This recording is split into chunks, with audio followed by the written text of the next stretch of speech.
Hi hello welcome to post 360. నేను మీ మురళీ రాపల్లి. ఊర్లో పెళ్లికి కుక్కల హడావుడి విన్నారు ఎప్పుడు పదం? ఊర్లో పెళ్లికి కుక్కల హడావుడి అంటే ఏంటో తెలుసా? అంటే నిన్న నుంచి గత 6 నెలల నుంచి మిథున్ రెడ్డి అరెస్ట్, మిథున్ రెడ్డి ఈ రోజు అరెస్ట్, మిథున్ రెడ్డి రేపు అరెస్ట్, మిథున్ రెడ్డి ఎల్లుండి అరెస్ట్.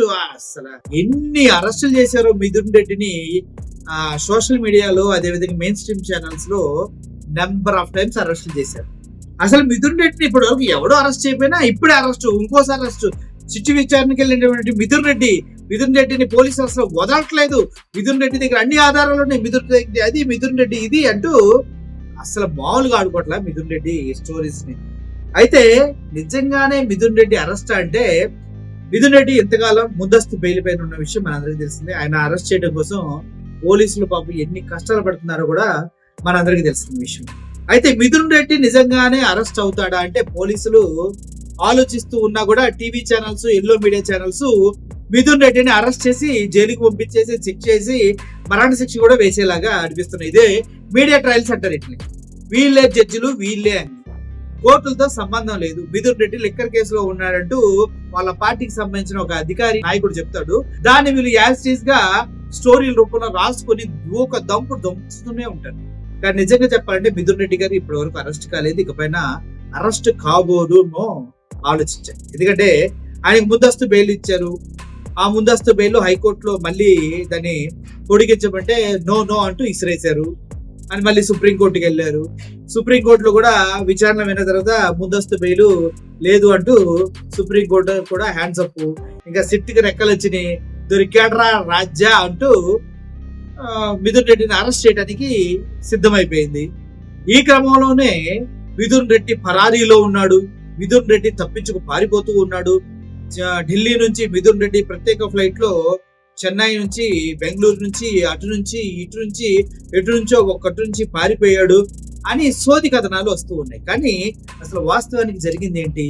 మిథున్ రెడ్డిని ఎప్పుడైతే అతనికి ముందస్తు బెయిల్ నిరాకరించబడిందో, ఆ నిరాకరించబడిన వెంటనే ఆయన సిట్ అధికారులకు ఫోన్ చేసి, నా దగ్గర ఉన్నటువంటి 2 ఫోన్లు మీకు హ్యాండ్ ఓవర్ చేస్తాను, నేను ఎప్పుడు రమ్మంటే అప్పుడు విచారణకు వచ్చి మీ ముందు హాజరవుతాను అంటూ మిథున్ రెడ్డి చెప్పడం జరిగింది. ఈ విషయాలు ఏ ఛానల్లోనే వచ్చాయా?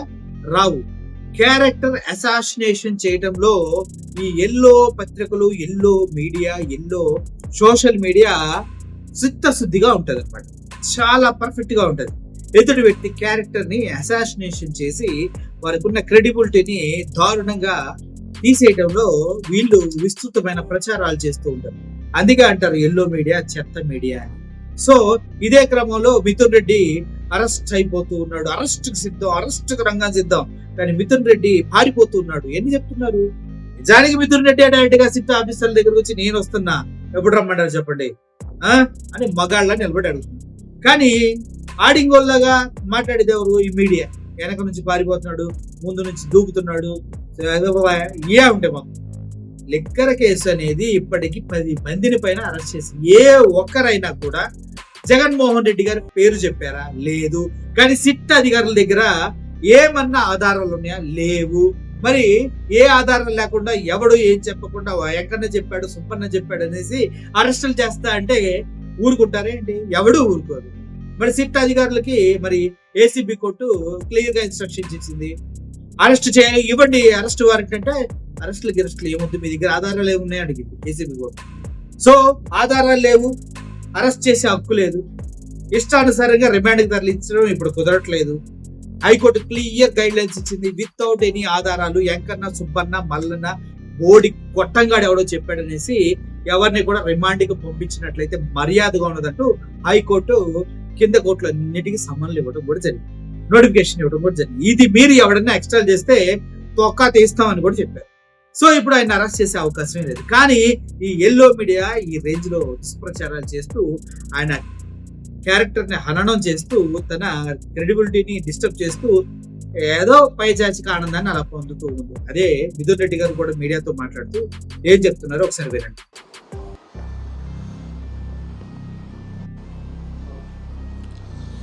ఆంధ్రప్రదేశ్లో మద్యం కేసును రాజకీయ దురుద్దేశాలతో దర్యాప్తు కొనసాగుతుందనే ఆరోపణలు వస్తున్నాయి. సో ఈ నేపథ్యంలో ఈ అంశంపై మనతో మాట్లాడేందుకు వైఎస్ఆర్సీపీ లోక్సభ పక్ష నేత మిథున్ రెడ్డి ఉన్నారు. సార్, మద్యం కేసుకు సంబంధించినటువంటి విషయాల్లో చాలా ఆరోపణలు వస్తున్నాయి. రాజకీయ దురుద్దేశాలతో ఈ కేసును చేస్తున్నారనేటువంటి ఆరోపణలు వస్తున్నాయి. సో ఏమంటారు దీనిపై? ఈరోజు ఆంధ్ర రాష్ట్రంలో కేవలం ఒక కక్షపూరిత రాజకీయాలు జరుగుతూ ఉన్నాయి. ముఖ్యంగా ఈరోజు ఒక కేసు అనే పెట్టే ముందు దాంట్లో సబ్స్టెన్స్ ఏముండదు, దాంట్లో నిజాలు చూడకుండా ఒక వ్యక్తిని ఫిక్స్ చేస్తారు, ఇతన్ని జైల్లో వేయాలి. ఇతను జైల్లో వేయాలంటే ఒక కథ అల్లుతారు. ఆ కథలో వాళ్ళకి అనుకూలంగా ఉండే వాళ్ళని తీసుకొచ్చి నయానో భయానో వాళ్ళ దగ్గర 2 స్టేట్మెంట్లు ఇప్పిస్తారు. ఇక్కడ ఏమీ సీజర్లు ఉండవు, లేకపోతే సాక్ష్యాలు ఉండవు, ఏమీ ఉండవు. కేవలం నోటి మాటలు, దానిపైన 2-3 స్టేట్మెంట్లు ఇప్పించి ఈ విధంగా కేసులు పెట్టి వాళ్ళు ఆ క్షణానికి ఆ సమయానికి ఉపయోగపడతాయి. వాళ్ళ టార్గెట్ కేసు మద్యం కేసు కాదు, ఇంకోటి కాదు, మెయిన్ లీడర్లు అందరినీ జైల్లో పెట్టాలి. ఎవరిపైన అయితే వాళ్ళకు కడుపు మంటగా ఉందో వాళ్ళందరినీ జైల్లో పెట్టాలి. దీనికి రకరకాల ప్లాన్లు తయారు చేస్తారు, రకరకాల కథలు అల్లుతారు. సో దాంట్లో భాగంగానే ఈరోజు చేస్తున్నారు. ఇది కొత్త కాదు. 14-19 ఇది వరకు టీడీపీ అధికారంలో ఉన్నప్పుడు తప్పుడు కేసు పెట్టారు నా పైన. నేను తప్పు, అది నేనేదో దాడి చేశానని చెప్పారు. సాక్ష్యాలు అంటే సాక్ష్యాలు లేవు అంటారు. అవి కూడా ఓవరాల్ ఎవిడెన్స్తో పెట్టారు. పెట్టి నేను తప్పు చేయలేదని ఎంత చెప్పినా కూడా ఆ రోజు నన్ను జైల్లో పెట్టడం జరిగింది. అప్పుడు కూడా మళ్ళీ అదే ఎవరైతే తప్పుడు సాక్ష్యాలు ఇప్పించారో వాళ్ళే వచ్చి కోర్టులో చెప్పారు ఇవన్నీ కూడా తప్పుడు సాక్ష్యాలని ఆ కేసు కొట్టేయడం జరిగింది. సో ఆ రోజే నేను చెప్పాను ఇది తప్పుడు కేసు అని చెప్పి. మళ్ళీ ఇప్పుడు తెలుగుదేశం అధికారంలోకి వచ్చింది. సో మళ్ళీ ఈరోజు అరెస్ట్ చేసే పరిస్థితి ఉంది. సో వీటన్నిటిని కూడా ఈరోజు రాజకీయ పరిస్థితుల్లో వీటన్నిటిని కూడా ఎదుర్కొని వీటన్నిటిని ఫేస్ చేయాల్సిన పరిస్థితి ఉంది. రాజకీయాల్లో నిలదొక్కాలంటే ఇలాంటివన్నీ ఎదుర్కోవాల్సిన పరిస్థితి. అరెస్టుకు జైళ్ళకు అని భయపడుతున్నారా? భయపడితే రాజకీయాల్లోకి రాలేం కదా. సో భయపడే ప్రసక్తే లేదు. భయపడేట్టుగా ఉంటే రాజకీయాల్లోనే ఉండిండను. ఖచ్చితంగా ఇవన్నీ ధైర్యంగా ఎదుర్కొంటాము. భయపడే ప్రసక్తే లేదని ఇప్పటి వరకు నేను 10 సార్లు చెప్పాను, ఇప్పుడు కూడా చెప్తానని. ఇవన్నీ కూడా నేను ఇవన్నీ ఎదుర్కొని ఒక బెటర్ పర్సన్గా బయట వస్తానని చెప్పి కూడా నేను తెలియజేస్తాను. ఏడాది నుంచి దర్యాప్తు జరుగుతుంది. మీరు కూడా ఒకసారి విచారణకు హాజరయ్యారు. దర్యాప్తుకు మీరు సహకరిస్తున్నప్పటికీ ఓవైపు పార్లమెంట్ సమావేశాలు ఉన్నాయి. దర్యాప్తుకు సహకరిస్తున్నప్పటికీ అరెస్ట్ చేయడం కోసం ఉత్సాహం చూపిస్తుంది. ఎందుకంటే దర్యాప్తు అంటే నేను అడిగిన, నేను ఏదైనా ఉంటే ప్రూఫ్ చెప్పండి, నేను నా ఫోన్లు ఇస్తాను, నేను మీకు ఏం కావాలో కోఆపరేట్ చేస్తాను, మీకు ప్రూఫ్ ఏముందో అని చెప్పి నేను ఇదివరకు కూడా అడగడం జరిగింది. వాళ్ళ దగ్గర ప్రూఫ్ ఏం లేదు. వాళ్ళందరిపైన కూడా రాజకీయ ఒత్తిడితో కేవలం పొలిటికల్ కక్షలతో కేసు పెట్టినారని వాళ్ళకు కూడా తెలుసు. సో అడిగేది ఏం లేదు. నన్ను అడిగిన వాళ్ళకి ఏదైనా ఉంటే సాక్ష్యాలు చెప్పండి, నేను ఎక్స్ప్లెయిన్ చేస్తాను అంటే ఇంతవరకు వాళ్ళు చెప్పింది లేదు, ఇంకొక మాట ముందుకు పోయింది లేదు. సో ఇదే విధంగా ఇవన్నీ కూడా తప్పుడు కేసులు కాబట్టి దీంట్లో వాళ్ళు నన్ను పిలిచి అడిగేదాన్ని కూడా ఏముండదు. ఏదో నామకే వస్తే పిలవడము, మళ్ళీ వాళ్ళు ఏదో పిలిచామా పెట్టామా అన్నట్టు ఉంటుంది. అంటే కొద్దిమంది అధికారులు మీ పేర్లు చెప్పారు, ఈ మొత్తం విషయంలో మీరే మాస్టర్ మైండ్ అని ప్రధానంగా ఎల్లో మీడియా నుంచి వస్తున్నటువంటి లీకులు వస్తున్నట్టు నేను అడుగుతాను. ఇప్పుడు నేను పేపర్ రెగ్యులర్గా ఫాలో అవుతాను. ప్రతిసారి ఎవరిని అరెస్ట్ చేసే పరిస్థితి వీళ్ళే మెయిన్, వీళ్ళే మాస్టర్ మైండ్ అంటారు. పాపం అంటే ధనుంజయ రెడ్డి గారిని, అదేవిధంగా కృష్ణమోహన్ గారిని వీళ్ళే మెయిన్ అన్నారు. మళ్ళీ రాజకాశ్ రెడ్డి మెయిన్ అన్నారు. ఇప్పుడు మళ్ళీ నన్ను మెయిన్ అంటున్నారు. మళ్ళీ ఇంకొకరు ఎవడో పట్టుకొస్తాడు వాడిని మెయిన్ అంటారు. ఇవన్నీ కూడా తప్పుడు కేసు. సో ఇవన్నీ ఏదో ఒక విధంగా ప్రజలకు ఏదో వాళ్ళకుండే టీవీ ఛానల్స్ కానీ వాళ్ళకుండే న్యూస్ దీంట్లో బురద కొట్టేస్తే వీళ్ళు కడుక్కునే పని వీళ్ళది అన్నట్టు ఈరోజు వాళ్ళు వ్యవహరిస్తున్నారు. కొద్దిమంది అధికారులు మీ పేరు చెప్పారని అంటారు. ఏంటి సార్ అసలు అది? ఇప్పుడు అధికారులను తీసుకొస్తారు, నేను జైల్లో పెడతాము, నువ్వు మేము చెప్పినట్టు నువ్వు ఒప్పుకోకపోతే నేను జైల్లో పెడతాము, లేకపోతే నువ్వు ఏదో ఒకటి చెప్పు అని. సో వాళ్ళతో నేను అడుగుతాను, నేను మేము ఎక్కడ కలిసాము, మేము ఏం మాట్లాడి ఏదైనా ప్రూఫ్ ఉండాలి కదా అని చెప్పి. నోటి మాటలతో ఎవరిపైన కేసు పెట్టచ్చు, వాళ్ళని బెదిరించి తీసుకుంటా ఉన్నారు.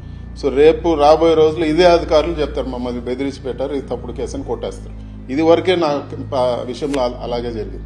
14-19 టీడీపీ అధికారంలో ఉన్నప్పుడు తప్పుడు కేసు పెట్టారు. అప్పుడు కూడా ఒక అధికారిని బెదిరించి కేసు పెట్టించారు. అదే అధికారి కోర్టుకు వచ్చి చెప్పాడు, నన్ను బెదిరించారు, కేసు పెట్టమన్నారు, ఇది తప్పుడు కేసు అని. ఆ కేసు ఇమీడియట్గా కొట్టేస్తారు. రేపు జరగబోయేది కూడా అదే. కానీ ఇప్పుడు ఈ అరెస్టులు కానీ ఇవన్నీ కూడా వాళ్ళు ఒక పైశాచిక ఆనందం పొందే విధంగా ఇవన్నీ చేస్తూ ఉన్నారు.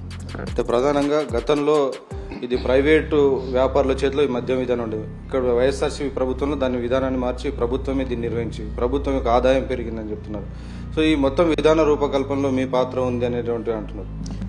నేను కూడా అది చూస్తాను న్యూస్ కూడా. ఫస్ట్ 50,000 కోట్లు అన్నారు, మళ్ళీ 40 అన్నారు, మళ్ళీ 10,000 అన్నారు, మళ్ళీ చివరికి 3,000 అన్నారు. ఇవన్నీ కూడా తెలుగుదేశం నాయకులు చెప్పేది. చివరికి సీజర్స్ 3,000 కోట్లు అంటే ఎక్కడో ఒక చోట ఉండాలి కదా, ఏమంటే ఎలక్షన్లో ఖర్చు పెట్టేస్తారట. ఇవన్నీ నమ్మదగిందేనా? ఎక్కడన్నా ఏదైనా ఒక విషయం జరిగితే సీజర్స్ ఉండాలి. సో ఎక్కడో ఇన్వెస్ట్ చేసో లేకపోతే ఇంకోటో బయట తీయాలి. అవన్నీ కూడా లేకుండా కేవలం నోటి మాటలతో ఈరోజు ఒక కథ అల్లేసి దాన్ని ఈరోజు ఎలక్షన్లో ఖర్చు పెట్టేశారని. డబ్బులు ఎక్కడున్నాయంటే మొన్నటి వరకు ఇదే ఏదో ఇక్కడ కొన్నారు అక్కడ కొన్నారు, ఇవి బయట పెడతాం అవి బయట పెడతాం. ఇప్పుడు చూస్తే మొత్తం ప్లేట్ తిప్పేశారు. కేవలం వాళ్ళు కావాల్సింది అరెస్ట్ చేయాలా, ఇబ్బంది పెట్టాలా, అంతవరకే ఈ కేసు. కానీ దీనికి ముందుకు పోయే పరిస్థితి ఉండదు. ఈ విధాన రూపకల్పనలో మీ పాత్ర ఏమైనా ఉందా? దాని విషయంలో ఆరోపణలు వస్తున్నాయి, మీరు మానిటర్ చేశారు డే టు డే. ఒక ఎంపీగా నా పార్లమెంట్ పరిధికి నాకు ఉంటుంది. నేను పోయి ఆ విధానాల్లో నేను కూర్చొని చేసే పరిస్థితి ఉండదు. పార్లమెంట్లో ఏదైనా లెజిస్లేషన్ ఏదైనా పాస్ అయినప్పుడు మా ఒపీనియన్స్ చెప్తాం, మా ఇది చేస్తాం. అంతవరకే పరిమితంగానే నేను అన్నిట్లో పోయి ఇంకోటి వాళ్ళు చేసే ఆరోపణలు కూడా తప్పు. కేవలం ఈరోజు పొలిటికల్ ఒక కక్ష సాధింపు చర్యల్లో భాగంగానే ఈ కేసు పెట్టారు. ఎలా ఎదుర్కోబోతున్నారు? వాళ్ళు అరెస్ట్ చేసేందుకు ఉత్సాహం చూపిస్తున్నారు, ఇమీడియట్గా అరెస్ట్ చేయాలని. దేనికైనా సిద్ధం ఉంది, ధైర్యంగా ఎదుర్కొంటాము. నేను గవర్నమెంట్ వచ్చిన మొదటి రోజు నుంచి తెలుసు ఈ రోజా రేపా అన్నట్టు ఉంది. కుటుంబ సభ్యులందరూ కూడా మాట్లాడుకున్నాం, ధైర్యంగా ఎదుర్కోవాలా, ఎక్కడ కూడా భయపడకూడదు, మనం తప్పు చేయనంత వరకు మనం భయపడాల్సిన పనే లేదని చెప్పి మేము అందరూ కూడా డిసైడ్ అయ్యాం. సో ఇది మొత్తానికి మద్యం కేసు పూర్తిగా రాజకీయ కక్షతోనే తనను వేధించేందుకే ఈ అక్రమ కేసు బనాయించారని, ఖచ్చితంగా ఈ కేసులో ఎలాంటి సాక్ష్యాధారాలు లేవు, కేవలం కల్పిత కథలు కట్టుకథల ఆధారంగా తనను ఫ్రేమ్ చేసేందుకు ప్రయత్నిస్తున్నారని, గతంలో చేసి ఆ నిష్ఫలమయ్యే ప్రయత్నాలు ఈసారి కూడా ప్రభుత్వం చేసినటువంటి ఈ అక్రమ అరెస్టులు కూడా నిష్ఫలమవుతాయని చెప్తున్నారు. కెమెరామెన్ జబ్బార్ నాయక్తో వెంకటేష్, సాక్షి టీవీ, న్యూఢిల్లీ. విన్నారు కదా, మిథున్ రెడ్డిని అరెస్ట్ చేయలేదు. అరెస్ట్ చేయడానికి ఏసీబీ కోర్టు పర్మిషన్ ఇవ్వలేదు. అరెస్ట్ వారెంట్ లేదు. అరెస్ట్ వారెంట్ లేకుండా అరెస్ట్ చేయడం కుదరదు. బోడి మల్లన్న, బోడి పుల్లన్న, వాడెవడో గొట్టంగాడు చెప్పాడని అరెస్ట్ చేస్తే ఇప్పుడు హైకోర్టులో ఒప్పుకోవట్లేదు. కాబట్టి మిథున్ రెడ్డి కేవలం విచారణకి వెళ్తాడు. ఆయన విచారణకి వెళ్తున్నాడు అని తెలిసి ఆ పరిసర ప్రాంతాల్లో ఎంత పోలీస్ బందోబస్తు ఇచ్చారో ఒకసారి చూడండి. అంటే సిట్ అధికారులు అరెస్ట్ చేయడానికి ప్లాన్లు అయితే చేస్తూ ఉన్నారు. ఏమవుతుందో చూడాలి. ఇప్పుడు సిట్ ఆఫీస్ చుట్టూ మాత్రం భారీ బందోబస్తు, అక్కడ ప్రజలు కూడా తండోపతండాలుగా తెరలైతే వస్తున్నారు. ఏమైతే చూద్దాం. గతంలో అక్రమంగా అరెస్ట్ చేసి మళ్ళీ ఏమైనా చేస్తారేమో చూద్దాం, రిమాండ్ గడుగుతారేమో చూద్దాం. ఈ రోజు అయితే కానీ ఏం చెప్పలేము.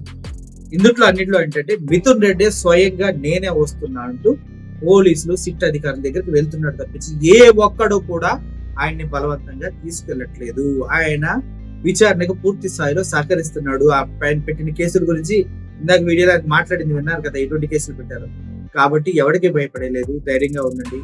సిట్ అధికారులే కాదు, ఇంకా ఎవరు వచ్చినా కూడా, గవర్నమెంట్ మొత్తం దిగొచ్చినా కూడా మిథున్ రెడ్డి ధైర్యంగా ఎదుర్కోగలడు, సమాధానాలు చెప్పగలడు. మిథున్ రెడ్డి అంటేనే ఇంటెలిజెంట్ అని మీడియాలో బయట టాక్ ఉంది. ఆయనే పీకుతారు మీరు అంటూ చాలా మంది అంటారు. సో ఓవరాల్ గా జరుగుతుంది అయితే ఇది. Thank you for watching this video. Murali signing off. Thank you so much.